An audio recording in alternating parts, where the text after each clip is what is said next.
Bengal dairy চ্যানেলে আপনাদের সবাইকে স্বাগতম।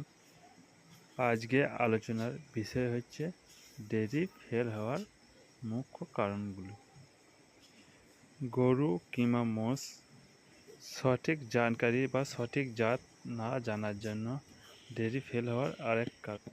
2 নম্বর হচ্ছে যে কোনো ব্যাংক থেকে বা কারো কাছ থেকে লোন নিয়ে ডেয়ারি বানানো। 3 নম্বর কারণ হচ্ছে দুধের সঠিক দাম না পাওয়ার কারণ। 4 নাম্বার কারণ হচ্ছে আমাদের গরু বা মোষকে সঠিক পরিমাণে ঠিক খাবার না দেওয়া, প্রোটিনের সোর্স সঠিক না রাখার জন্য। 5 নাম্বার কারণ হচ্ছে আমাদের কাছে সব সেট বা গরুতে 5 নাম্বার কারণ হচ্ছে আমাদের কাছে এক্সট্রা ফান্ড বা টাকা না থাকার কারণে। 6 নম্বর কারণ হচ্ছে আমরা ম্যানেজমেন্ট ঠিকভাবে না করতে পারার। 7 নাম্বার কারণ হচ্ছে আমরা লেখা রাখি না বা হিসাব রাখি না